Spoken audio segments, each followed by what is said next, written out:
और nation view में सबसे पहले बात करते हैं बिहार के चुनावों की, क्योंकि इस वक्त पूरे देश की राजनीति जो है अगर कहें बिहार के पास आकर सिमटती हुई नजर आ रही है। देखते हैं बिहार का रण।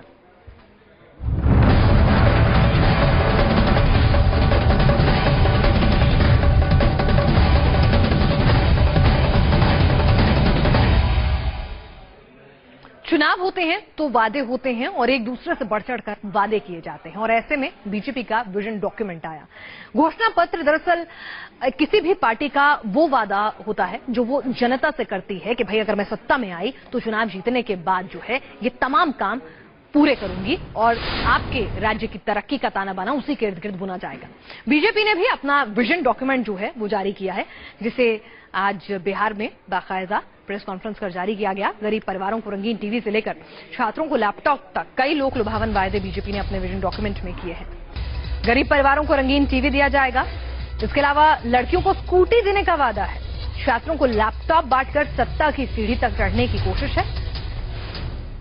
गरीब परिवारों को हर साल धोती साड़ी देने की बात कही गई है। साथ ही कहा गया है खाली जमीन पर दुकानें बनवाकर बेरोजगारों को दी जाएंगी।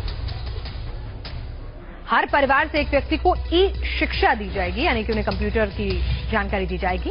घर बनाने के लिए भूमिहीनों को 5 डिसमिल जमीन जो है वो भी दी जाएगी।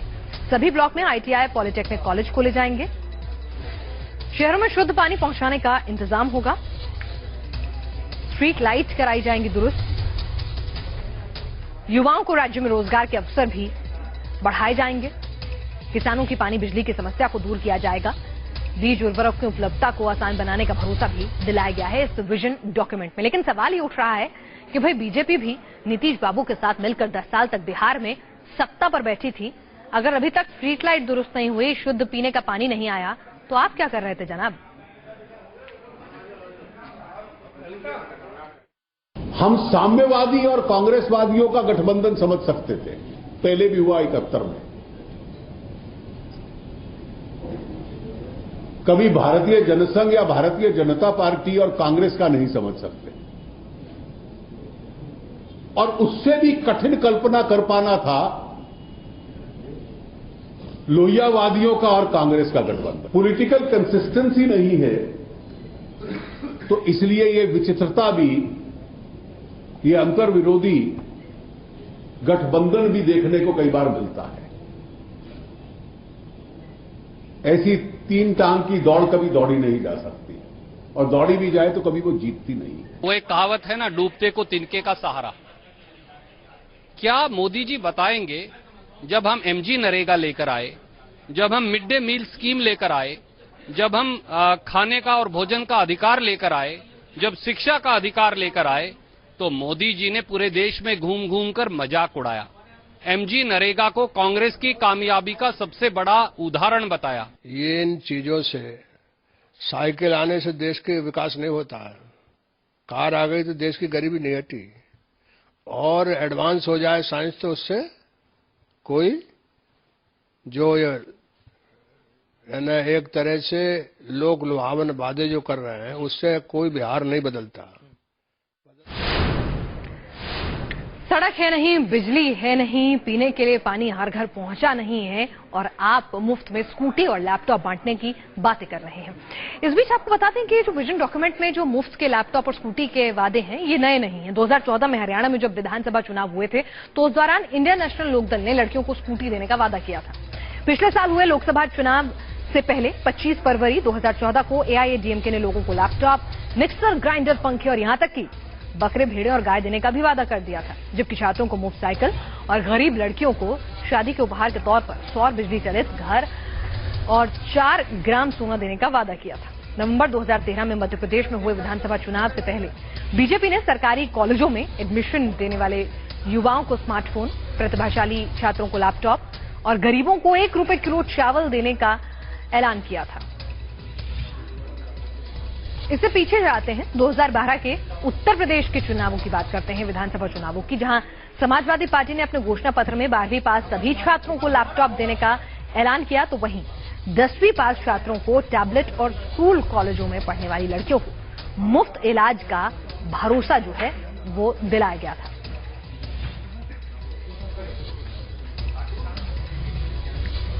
बिहार बहुत पीछे है।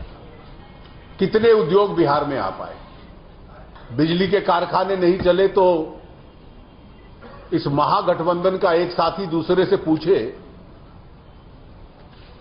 कि 9.25 साल इस 10 वर्ष में से कांग्रेस की सरकार थी, कितनी बिहार की सहायता की उन्होंने? हम तो संसाधन में, शिक्षा में, स्वास्थ्य में, रोजगार में, हम तो हिस्सेदारी और भागीदारी की बात कर रहे हैं और आप उन सवालों पे बात नहीं करके रंगीन टीवी में डाल रहे हो। तो मेरा मानना है कि आपकी पूरी समझ रंगीन टीवी तक ही है और हम दुनिया रंगीन बनाने चाहते हैं।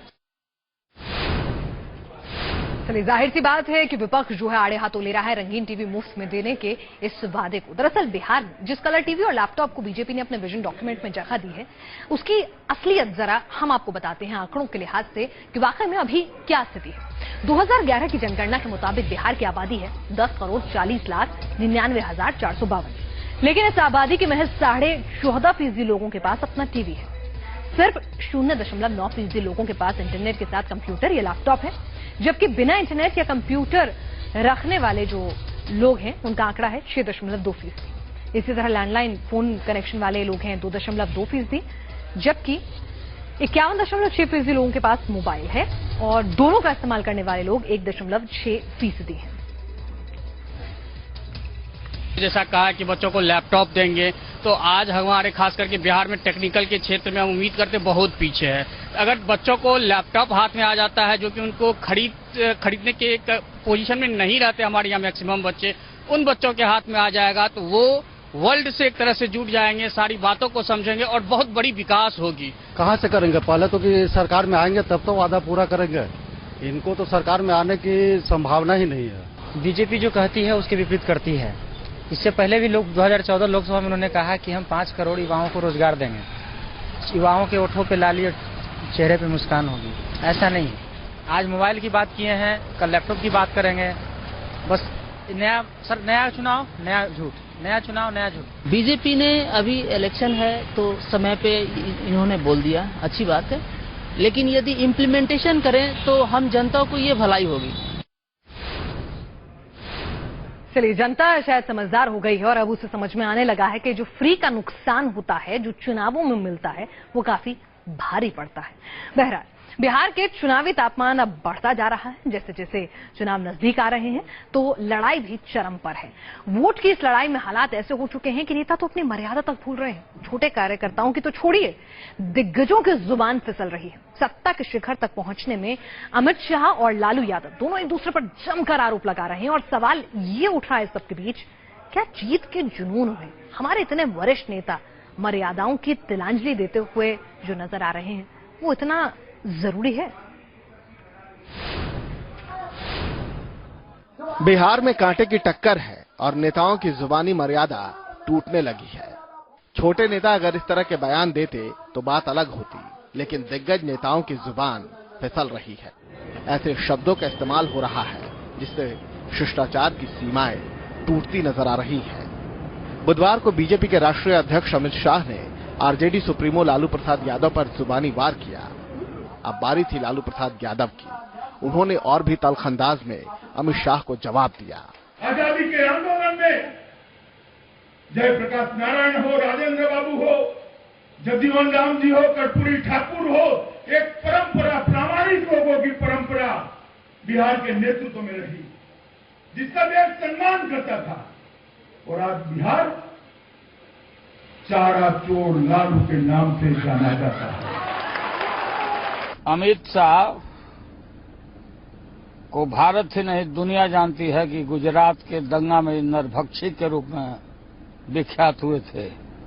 नरभक्षी, इन नरभक्षी को बिहार में घूमने का मतलब हमको समझ में नहीं आ रहा है।